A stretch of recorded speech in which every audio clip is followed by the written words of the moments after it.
নিশ্চয়ই জঙ্গি তৎপরতার বিরুদ্ধে আমাদের করতেই হবে, নিয়ে কোনো সেখান থেকে সেখানে খুন হয়েছে। কাশ্মীরে তো বাহিনীর কোনো অভাব, হঠাৎ করে এত ল্যাপস হল কেন? নিরাপত্তা বাহিনীর মূল কাজ যদি রাজনীতির নেতাদের নিরাপত্তা দেওয়া হয়, তাহলে মানুষের নিরাপত্তা কি ধরা হবে? পর্যটকদের প্রাণ কেন? তাহলে প্রধানমন্ত্রী কাশ্মীর নিয়ে যা বলছিলেন সেগুলো বাতিলতা বলে মনে হয় কেন? সেটা বেশি যুদ্ধ জিগির তোলা যায়, তত বেশি রাজনৈতিক ফায়দা তোলার সুযোগে অপেক্ষা করে প্রতিবাদে সামিল এত বড় বন্ধ হয়ে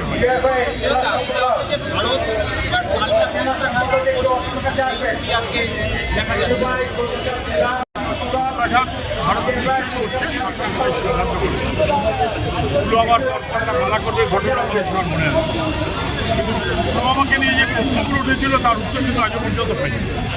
সেগুলো চাপা পড়ে যাবে না। নিশ্চয়ই জঙ্গি তৎপরতার বিরুদ্ধে আমাদের রুখতেই হবে, নিয়ে কোনো সন্দেহ। কেন রুখতে পারলো না? কেন নিরাপত্তা ফেল করলো? কেন এতগুলো নিরীহ মানুষের প্রাণ গেল, পর্যটকদের প্রাণ গেল? তাহলে প্রধানমন্ত্রী কাশ্মীর নিয়ে যা বলছিলেন সেগুলো বাতিলতা বলে মনে হয় কেন? সেটা হলো এই প্রশ্নের উত্তর দিতে হবে। সেই প্রশ্নের উত্তর দেওয়ার চাইতে বিহারের নির্বাচনের বিচার এবং সেখানে বাকি যা কাণ্ড কারখানা সেটা যদি পছন্দ বেশি হয়ে যায়, তাহলে মানুষের নিরাপত্তাহীনতা কিন্তু আরও বাড়বে। কারণ নিরাপত্তা বাহিনীর মূল কাজ যদি রাজনীতির নেতাদের নিরাপত্তা দেওয়া হয়, তাহলে মানুষের নিরাপত্তা কি ধরা হবে? তা কম্প্রোমাইজ হয়ে যায়। কেন্দ্রীয় সরকারকে তা মানতে হবে। বিজেপি কি একটা রাজনৈতিক যুদ্ধ ক্ষেত্র প্রস্তুত করছে? যুদ্ধ টিকিট তুলছে বিজেপি। যত বেশি যুদ্ধ জিগির তোলা যায়, তত বেশি রাজনৈতিক ফায়দা তোলার সুযোগে অপেক্ষা করে অনেক। মানুষ যখন খাদ্যের দাবি করে তখন সীমান্তের যুদ্ধের বাধ্য পারে। কিন্তু নতুন কোনো কথা না, পুরোনো কথা সবাই জানে। এবং এরকম যুদ্ধ ভাব করলে কার লাভ হবে শুধু পরে দেখা যাবে। কিন্তু আপাতত মানুষের বিপদে পড়েছে সেটাকে অস্বীকার করবে। এমনি মানুষের জীবন জীবিকা তত বিপদ আছেই, প্রত্যেক দিনের বিপদ। তার সঙ্গে সঙ্গে মানুষের নিরাপদ বেড়াতে গেছে সেখানে খুন হয়েছে। কাশ্মীরে তো বাহিনীর কোনো অভাব, হঠাৎ করে এত ল্যাপস হলো কেন? যেহেতু দেশের সরকারকে ব্রিগেডে ওয়াকফের সবার অনুমতি দিল না। সেনাবাহিনী ব্রিগেডে ওয়াকফের বিরুদ্ধে কিছু অনুমতি দেয়নি। ব্রিগেড অনুমতি দেওয়ার দায়িত্ব সেনা। তারা কেন দেয়নি তাদের জিজ্ঞাসা করি। সময় সংক্ষেপের কারণে অন্য কোনো কারণে রাজ্যের বাইরে রাজ্যের মানুষ রাজ্যের বাইরে যাচ্ছে, সেখানে তাদের প্রাণ সংশয় আছে। প্রশাসন কার রাজ্যের মানুষ রাজ্যের মধ্যে থেকেও তো প্রাণ সংশয় হয়েছে, মুর্শিদাবাদে হয়নি? ভয়াবহ, তার চেয়েও ভয়াবহ ধমকে দিয়েছে সেখানকার মানুষ কিন্তু এর বিরুদ্ধে। তারা এর বিরুদ্ধে বলেছে ধর্মঘট করেছে, বন্ধ করেছে, রাস্তায় নেমেছে। সেখানকার মানুষের পক্ষে ফলে মানুষকে সামনে রেখে প্রয়োজনীয় নিরাপত্তার ব্যবস্থাকে ঠিকমতো না পালন করে তার জন্য একটা এমন একটা পরিবেশ তৈরি করা যেখানে মানুষের নিরাপত্তা বিঘ্নিত হচ্ছে, এটা ভয়াবহ। তৃণমূল বিধায়ক বলছেন দলের মধ্যে চাওয়া পাওয়ার লোক এখন বেশি। বিধায়ক বলছে দলের মধ্যে চাওয়া পাওয়ার লোক বেশি। বাঁকুড়ার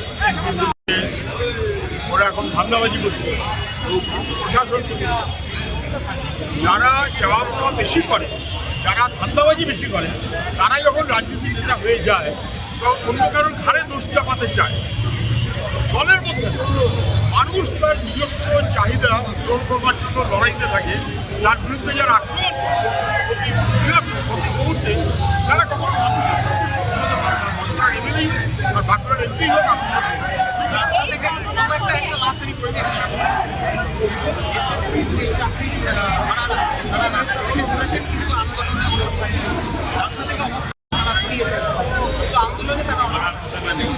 এসএসসির আচ্ছা আমরা সাড়ে পাঁচটায় ছিলেন শুরু করবো। তাদের স্বাভাবিক কংগ্রেসের কাছে আবেদন যা স্বাভাবিক আছে এবং বিভিন্ন পলিটিক্যাল পার্টি আছে কংগ্রেস এবং এখনো পর্যন্ত ওই বর্ষে প্রকাশিত হয়নি। কংগ্রেস এখনো প্রধান নেওয়ার মতো পর্যন্ত কংগ্রেস যদি এসে থাকে একটু এই অটোর কাছে আসবেন। মানি না তারা স্বচ্ছ কাগজ নিয়ে যাবেন অটোর কাছে আসবেন। প্রকাশ হয়নি। যাই অভিযোগ সব লিস্ট থেকে সেই লিস্টে নাকি প্রচুর ভুল, ফলে এটার উপরে বহু মানুষের আজকে দুটো অটো দোকান দেবে আন্দোলনের মুখ্যমন্ত্রী নানান রকম কলাকৌশল করছেন যাতে আন্দোলনটা ভেঙে যায়, যাতে উত্তর দিতে না হয়। ওনার উত্তর দেওয়ার মতো কিছু নেই, সেই কারণেই উনি চাইছেন সব ভেঙে ভুয়ে দিতে। কিন্তু আন্দোলনের পর থেকে মানুষ সরবে বলে আমার মনে হয় না। বাম আমলে প্রত্যেকবার পরীক্ষা হয়েছে, স্বচ্ছতার সাথে নিয়োগ হয়েছে।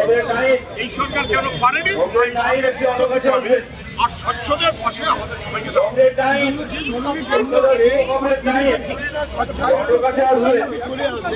সেই জায়গায় দাঁড়িয়ে থেকে যখন সেখানে প্রধানমন্ত্রী ভাবলেন ভাবা যায় নাকি প্রধানমন্ত্রী একটা ভাবনা বিদেশ থেকে চলে আসছেন দেশে এসে উনি সর্বদলীয় বৈঠকে থাকলেন, বরং চলে গেলেন তার আগেই বিহারে নির্বাচনী প্রচারে।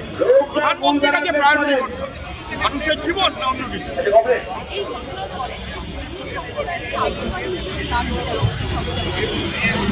যার কাজ দাগিয়ে দেবার সে দাগিয়ে দেবে, কিন্তু রাজনীতির ছকে যখন ধর্মকে রাজনীতির ধান্দায় ব্যবহার করা হয় তখন মানুষের সম্ভব হয়। আমাদের দেশে সেটা হচ্ছে, ধর্মচারণ হচ্ছে না। ধর্ম তো মানুষের মনের বিশ্বাস, যার যার আছে, ওটার জন্য কোনো রাজনৈতিক নেতাকে তো হই করার দরকার হয় না। কিন্তু রাজনীতির নেতারা যদি ধর্মকে রাজনীতির ধান্দা হিসেবে ব্যবহার করে, রাজনীতির ব্যবসা হিসেবে ব্যবহার করে, তাহলে সব বিপজ্জনক।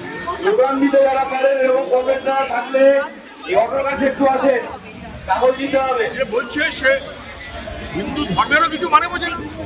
হিন্দু ধর্মকে মনে করে Hindutva, Hindutva is a political feeling, ওটা হিন্দু ধর্ম নয়। আর সেকুলারিজমের মানেও বোঝে না। সেকুলারিজম ছাড়তে হবে যে বলে সে ভারতবর্ষের সংবিধান বিরোধী মনোভাবে চলে। যারা এই কথা বলছেন তারা সংবিধান বিরোধী মনোভাবে চলে। কেন? না তাদের রাজনীতির ধান্দার জন্য হিন্দুত্বকে ব্যবহার করতে পারে। বাংলা হান্টের আরও খবর দেখতে নজর রাখুন। বাংলা খবর মানেই বাংলা হান্ট।